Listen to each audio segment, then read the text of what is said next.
Hey folks, how's it going? Adrian here, and we've got another round of news drops to get through. Let's get to it, beginning with Star Wars: The Old Republic. BioWare has announced that a brand new in-game event will be coming to the live game soon, known as the All-Worlds Ultimate Swoop Rally, and right now it's available for testing on the PDS, if you're bored, tired of running ops and FPs, and want to check out something new. Arriving in Game Update 6.1.2, the event, according to the official post, will function like the rest of the recurring events, like the Rakghoul Resurgence, etc., and in this one, 3 different factions will offer daily missions on the planets of Dantooine, Tatooine, and Onderon. You'll need to ride a speeder around and complete objectives like time trials and more, and finishing these missions will earn you reputation with the factions and unique rewards from each swoop gang. Next up, Wired.com recently sat down with World of Warcraft's Eon Hazikastas to talk some WoW, and the resulting interview is a pretty good read if you haven't checked it out. In summary, Eon talked about how the MMORPG has changed with time and the growth of the internet, and why they somewhat cater to the types of players they do today, and how player behaviors have changed since the days of vanilla WoW. There are some great insights and quotes in this one, like how even some of the World of Warcraft developers are currently enduring MMO tropes in Classic, started by them back in the day. And this quote that the players today wouldn't trade the accessibility of information for half a year stuck below level 40, and that speaks to me. It's great stuff, and I highly recommend reading it as it applies to MMOs in general and not just World of Warcraft. The link is pinned below.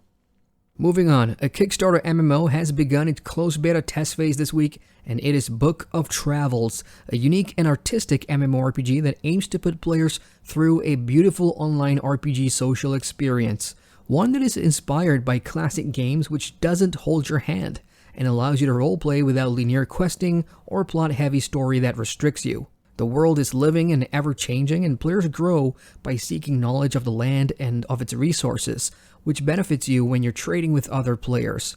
The emphasis in Book of Travels is more on exploration gameplay and adventures rather than number crunching and fussing over combat stats.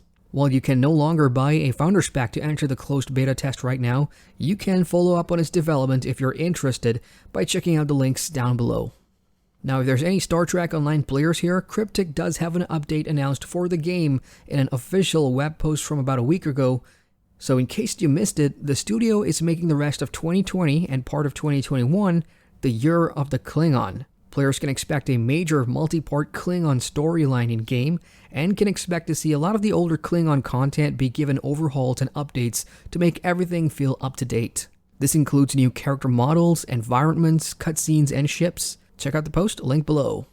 For RuneScape players, Jagex recently livestreamed their spring update, and there's some good news in terms of upcoming updates for the classic MMORPG. In summary, what's next for the game is the hint that a Dig Deep war is coming, and it sounds like more content that's either related to the archaeology skill or something else entirely. They also mentioned a huge increase in player numbers, lockdown or no, and they are looking into improving their post-launch content for all future updates.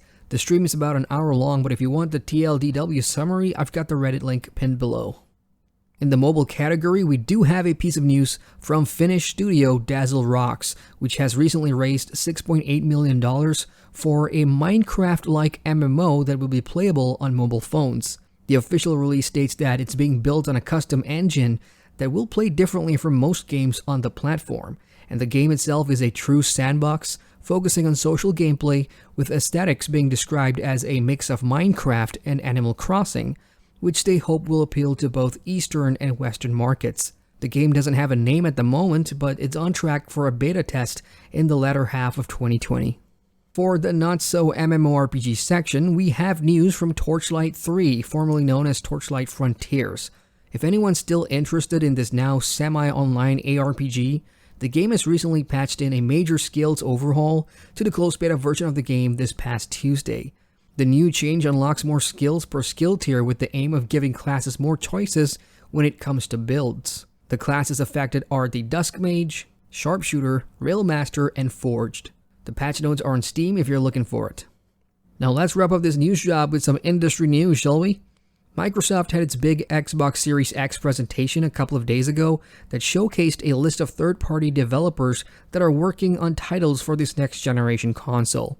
While you can watch the full presentation from the link below, none of the MMOs or studios associated with them are featured, but instead mentioned in various press interviews to be confirmed by the actual studios themselves. So far, the names we have according to MMOs.com are Square Enix, so that could mean Final Fantasy XIV, Blizzard, but it's unlikely WoW will be on console, Amazon Game Studios for Crucible, and maybe, perhaps, the new Lord of the Rings MMO. There's Pearl Abyss for Black Desert, which is expected, but also Crimson Desert, and the Allods team, who made MMOs like Skyforge and Allods Online.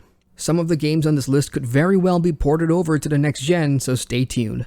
And that's all I've got for now, folks. To all mothers out there, happy Mother's Day, and y'all have a great week ahead. Hit the like button for the love of MMOs, and feel free to subscribe to the channel, and click that bell icon which notifies you whenever a new video is up. Once again, I'm Adrian, and I thank you for watching.